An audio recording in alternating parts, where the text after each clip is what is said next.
Okay, Dr. White. You bring up, I noticed that you brought up a lot of passages from Paul in the Gospels, but like I said, we don't know who wrote the Gospels for sure. We don't know when they wrote them or where they wrote them. We don't know what their sources were, even whether their sources are reliable or not. So that's not good enough evidence. And you bring up a lot of Paul. Can I respond to that? I'm sorry? No. I need to respond to that because you just packed a lot into that statement. Can I finish then? Or, I'm sorry, how does it... If you want to make multi-part questions, okay, I'll have to give multi-part responses then. Okay, thanks. Okay. Let me just finish, then you're more than welcome to respond. And I also want to emphasize the point that you brought up a lot of Paul, but there's nothing in the evidence from Paul himself that Jesus was ever taught to be God incarnate while residing on earth. And like I said, Greco-Roman paganism was filled with ordinary men becoming, gods. So isn't it possible? We're really getting very complicated here. Isn't it possible that the early Christians misunderstood that and followed in that misguided way? Okay, a number of things. The alleged parallels to Greco-Roman gods are completely fallacious, as has been demonstrated many times by Christian scholarship, because all of those Greco-Roman gods were based upon polytheism, and the Christians and the Jews, of course, were monotheists, and there is never any concept of incarnation of a monotheistic God. Further, those alleged incarnations of gods never involved true virgin births. The fundamental worldview conflicts between those alleged parallels in the Christian story make that kind of parallelism completely bogus. Secondly, the Apostle Paul did describe Jesus as incarnate God upon earth. I gave numerous references to that, Philippians chapter 2, Colossians chapter 2. But there's nothing un-Jewish about that. I'm sorry? There's nothing un-Jewish about what Paul was talking about in Philippians or well, given that un-Jewish, I don't know how that's relevant. Paul was a Jew, and he believed Jesus fulfilled Old Testament prophecy. Yeah, exactly. Jews were monotheists. They believed in one God. That's true. The term, and I'm sorry. That's true, they did. But given that you asked about 4 or 5 questions there, likewise, the only evidence we have for the teachings of Jesus are the Gospels from the first century. The idea that we have to have the social security number of the authors for them to be valid would mean that we could not do any meaningful historiography about anything. But there's I'm sorry, go ahead. You packed a lot of assertions there that have been thoroughly debunked by meaningful Christian scholarship for literally hundreds of years. That's interesting. Bart Ehrman actually... Bart Ehrman's not a Christian scholar, he's an atheist, sir. I've debated him. Have you seen my debate with him? On the New Testament, is the New Testament reliable? Yes. I have seen parts of it. I haven't had time to see the entire thing. Yeah, but Bart Ehrman says that, Bart Ehrman says that the Gospels were written by anonymous Greek authors. Jesus spoke Aramaic, so that's a problem. Well, no, it's not a problem in any way, shape, or form. Bart Ehrman represents liberalism. And there are lots of liberal scholars. Have you read any of the conservative Christian believers that would be consistent with your own view of the Quran? Because remember, Bart Ehrman does not believe that any ancient document that contains textual variants can come from God, which include the Quran. That's so do you accept the Quran? Excuse me? The Quran is perfectly preserved. We have a lot of academic. Really? So when evidence. I show a variant on the screen in Surah 2:22, where the Ibn Masud reading the Fagus Palimpsest manuscript is different from the Uthmanic, will you accept There's that? a brother named Bassam Zawadi. He already covered that topic. And this is a very broad topic, which unfortunately we can't cover right now. But you can see Bassam Zawadi's debate on that. He completely debunks and destroys all these allegations against him. So when I have the actual manuscripts, he debunks the existence of the manuscripts? He debunks the claims that the Quran is not perfectly preserved. We can get into that topic at another time. I just want to stick to the topic of who is Jesus. Do you have any, I'm sorry, let me ask you one more question. You bring up the term Son of God, but as Bart Ehrman and other scholars have said, for ancient Jews, being the Son of God doesn't mean you're divine. It just means that... Of course. As I pointed out in my presentation, which I don't think you had an opportunity to see, the use of the term Son of God in the New Testament is made unique of Jesus specifically. That's why the Jews said in John 19:7 that we have a law, and by this law he had to die because he made himself out not to be a Son of God, but to be the Son of God. And so very clearly there is a use of Son of God that was not merely like David was the Son of God. There is a use of Son of God that has been recognized by Christian scholarship all along and by non-Christian scholarship to be utterly unique in the claims of Jesus Christ, which is what resulted in the people picking up stones to stone him. Okay, in the earliest gospel, the Gospel of Mark, the sonship was first acknowledged at the time of baptism. In short, Jesus was the created Son of God. That's not what the Gospel of Mark teaches. And, well, I have a scholar, Bart Ehrman, and other scholars. Again, I've debated Bart Ehrman. Just simply, Bart Ehrman isn't here to defend himself. We need to go to the actual facts of the text. Bart Ehrman is an anti-Christian critic. And But so if I quote anything from an anti-Muslim critic, an Orientalist, are you going to just accept anything that an Orientalist says? You just dismissed it all based upon Bassam Zawadi. You keep making assertions instead of actually proving the assertions. Okay, So but you do agree with me that the Mark was the sonship... earliest gospel. Can you prove that? Yeah, Mark, well, Can you the prove it? majority of scholars say Mark was So the majority of scholars do not believe Yeah, actually, I think in divine revelation, right? I think I can prove that the Gospel of Mark, because How? the Gospel of Mark is shorter than the Gospel of Matthew, Luke, and John. In the Gospel of Mark, there is no virgin birth. Or Okay, wait. So the shortest surahs of the Quran all come after the longest surahs, right? By your own reasoning. Dr. White, with all due respect, have you studied the Quran? Have you studied? Of course I have. Have you actually, consulted Muslim scholars on? Yes, I do that very regularly. Then I was you just know pointing that out the that Quran is not organized in. I'm well aware of exactly how it's organized and what the chronological order of the surahs are. I was demonstrating, sir, that to say that the Gospel of Mark comes earlier because it's shorter makes absolutely no sense. Well, again, like I said, I have the majority of scholarship on my side. You need to provide some scholarship. Sir, the majority of scholarship does not believe in the supernatural in our world today, and you do. Therefore, you just refuted your own argument. I'm simply looking for consistency. The majority of scholarship does not believe that Muhammad took a night flight to Jerusalem. Do you believe Muhammad took a night flight to Jerusalem? Well, of course, yeah. Then you don't believe in the majority of scholarship, do you? I'm sorry, what's your... The majority of scholarship in the Western world would not accept that Muhammad ever took a night flight to Jerusalem. In fact, the majority of scholarship would believe that was a later addition. My point is, sir, just simply saying the majority of scholarship proves nothing. I'm just looking for you to be consistent. What would be good evidence for you to support my view that the Gospel of Mark was the earliest gospel and the most reliable? My point is that you're making assumptions and building conclusions based upon assumptions that you cannot prove. Now, the gospel... I can prove that the sonship of Jesus was first at the baptism, and then there was an evolution. No, that is your reading of the text. About what Paul was talking about. That is your reading of the text. In his epistles. Sir, that is your reading of the text. That is not what Mark himself presents. In fact, he begins by saying, the beginning of the gospel of Jesus Christ, the Son of God. And so just because there is... And like I said, the term Son of God was nothing unique. I mean, ancient Jews used it for... And I pointed out that the New Testament usage of it is unique, which is why the Jews picked up stones to stone Jesus when he identified himself as the Son of God, such as in John chapter 10. You're not applying the same standard of interpretation to the New Testament that you would demand to be used of the Quran. You're applying different standards. You're more than happy to utilize liberal scholarship on the New Testament.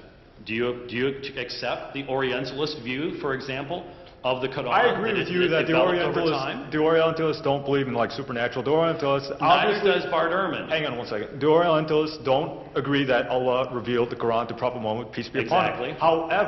However, we can trace the Quran back to Prophet Muhammad. Can we trace the New Testament Gospels, Matthew, Mark, Luke, and John, to Jesus? No, we can't. Because like I said, we don't know who wrote the Gospels. We don't know when they wrote them, or where they wrote them, or what they're saying. Actually, we do know that they are written in the 1st century. We do know that they are That written is correct. Yeah, in that's the correct. environment at which the other quote-unquote Gospels that you referred to, such as the Gnostics, do not come from the 1st century. They are 2nd century productions from a worldview that denies that there is even a creator God. Oh, really? They're 7th century, even though we have evidence dating them from the 2nd century. Now you're... What are you talking about? The Gnostic Gospels? Yeah, the Gospel of Ebionites, the Gospel of Nicodemus, the Gospel of Perfection. All 2nd and 3rd century. Yeah, 2nd, 3rd. Did you say 7th century? I said 2nd and 3rd century. Okay, I misunderstood you. I'm sorry. Okay.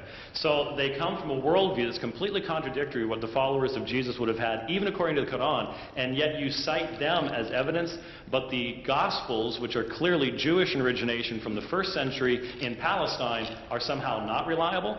Are you being consistent in your utilization of sources?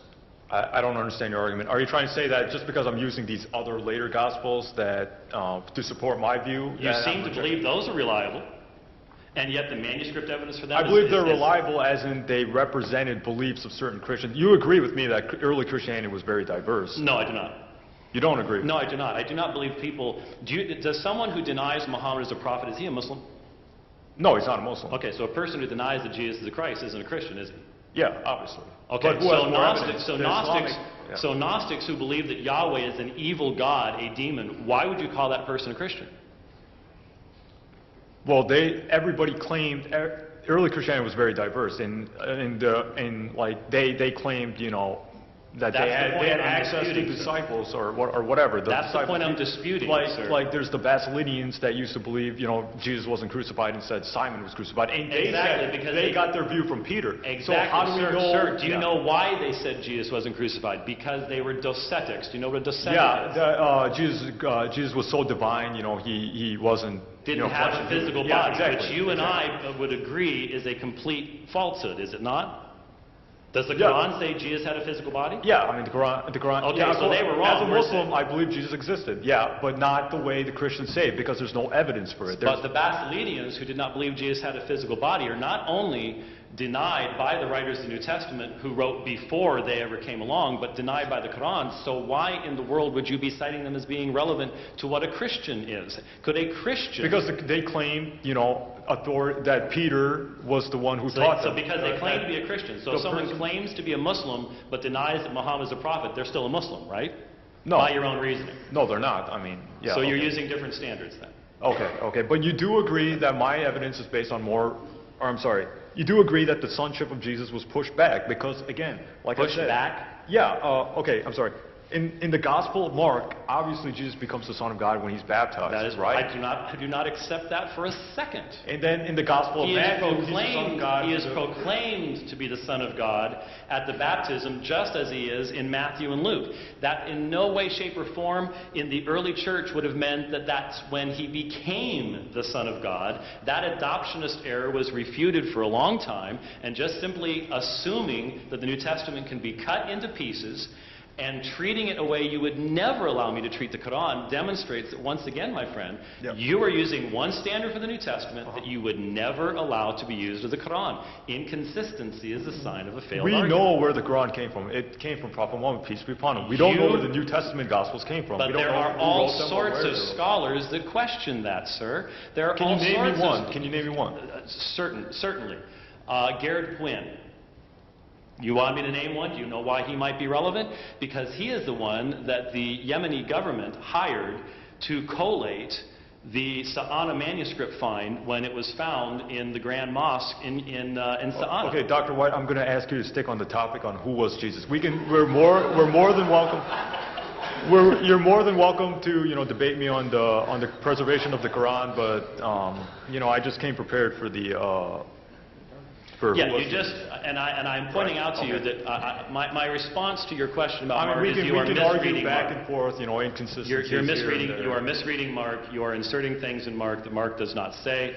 Mark clearly presents Jesus as a divine person who has the power to forgive sins. Why? Because he could forgive sin? Well, the disciples were able to forgive sin. So are you going to say that the disciples were divine too?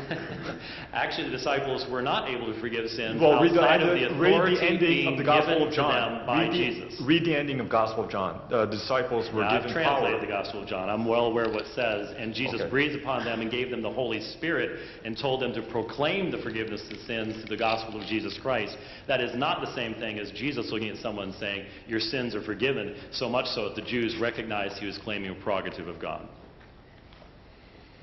Okay, let's see here. Okay, so the majority, what I've read and what I've understood is that a majority of biblical scholars have long argued that Isaiah 41, chapter 41, verse 1, was a pre-Greek Palestinian oral traditions of the baptism of Jesus. So, and I'll read Isaiah chapter 41, verse 1 for you. It says, "Here is my servant, whom I uphold, my chosen, in whom my soul delights. I have put my spirit upon him. He will bring forth justice to the nations." So, okay, the Aramaic word here is abdihi, meaning servant.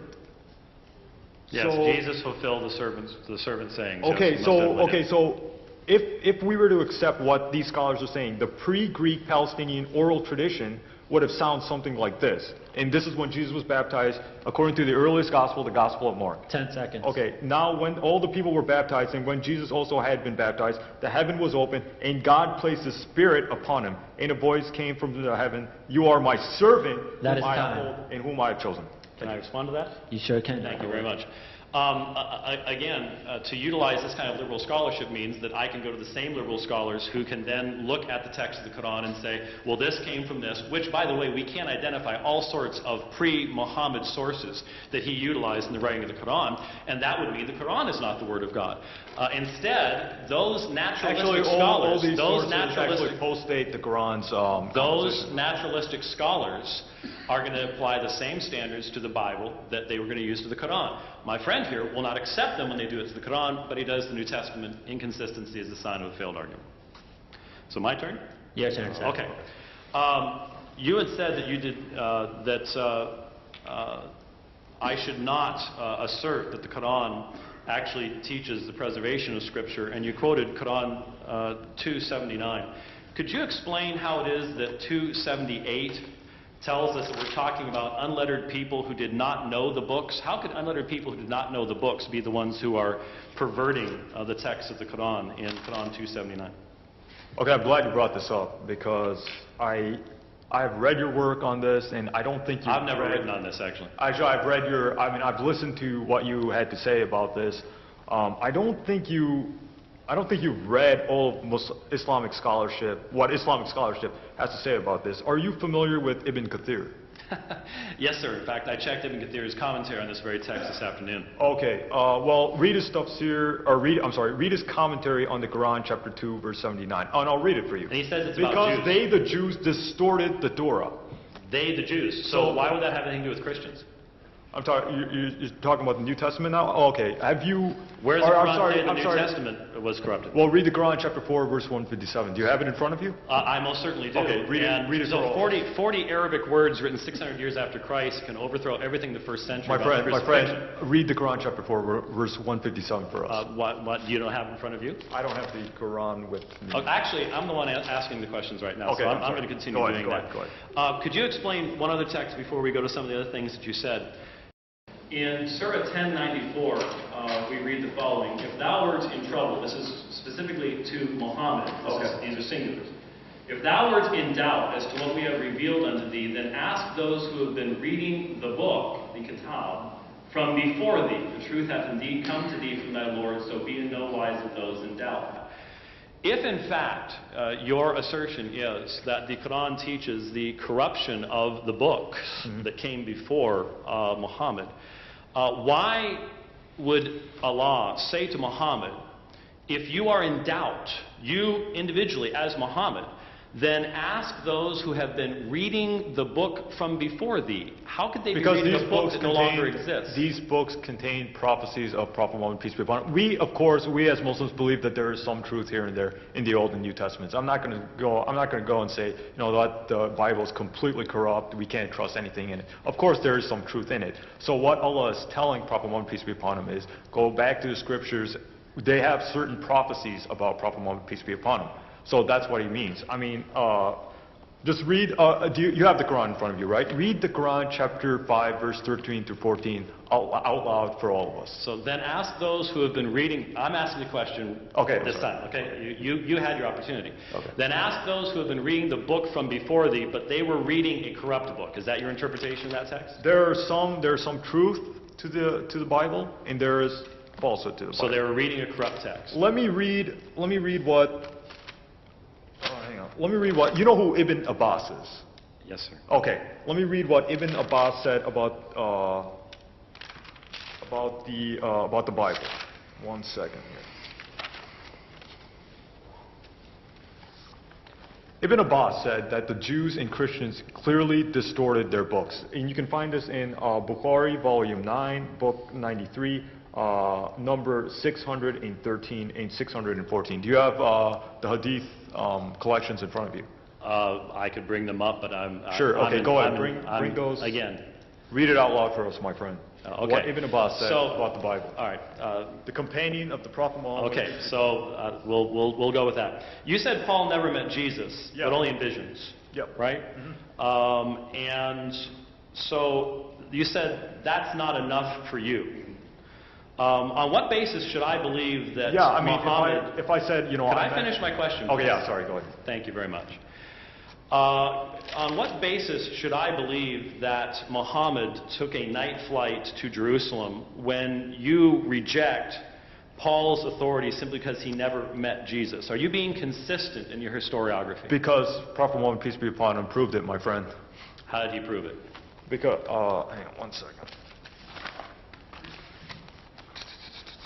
So if I were to say Have you read all the Muslim biographies? Ibn Asad, Al-Waqidi, Ibn Sa'd, Sir, this is my cross-examination period. That means I ask you questions, you answer Okay. those questions. Okay?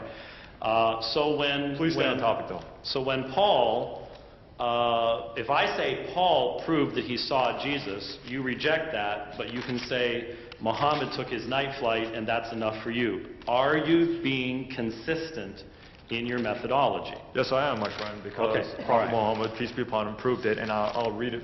I'll prove it right now. One second. Okay, while you're looking for that, because our time is going by here, okay. all right. You said that Paul did not mention certain things of Jesus' Yeah, life. he never quotes Jesus, his miracles, or anything like that. Okay, why would Paul have to do so for him to be speaking the truth? Because Paul allegedly went to the disciples, and I find it weird that the disciples would never tell Paul anything about Jesus.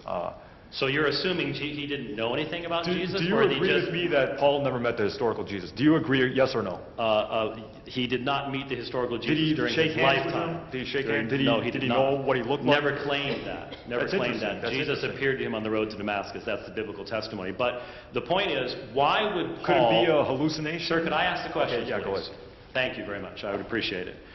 Paul, why do you assert that Paul would have to repeat the Gospels, given the fact that the Gospel stories were being preached by all of the apostles, including the Apostle Paul? Why would he have to repeat them in his letters? Why would, okay, let me see if I understand this question. Why would Paul need to repeat the gospel stories? Yeah, why would he have to make his letters filled with what the Christians already knew? Why does he have to repeat Because himself? because how do we know he's trustworthy? I mean, how do we know it's not like how do we know he's not lying, or he had an epileptic seizure, or So if he or a repeated, hallucination? so if he just repeats everything everybody knows, that makes him reliable?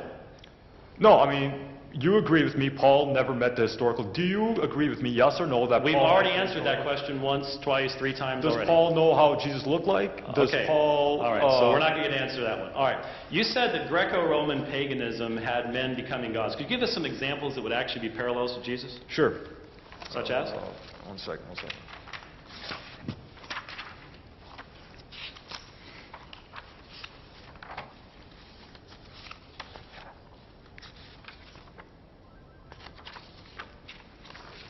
Okay, are you familiar with the god Hercules?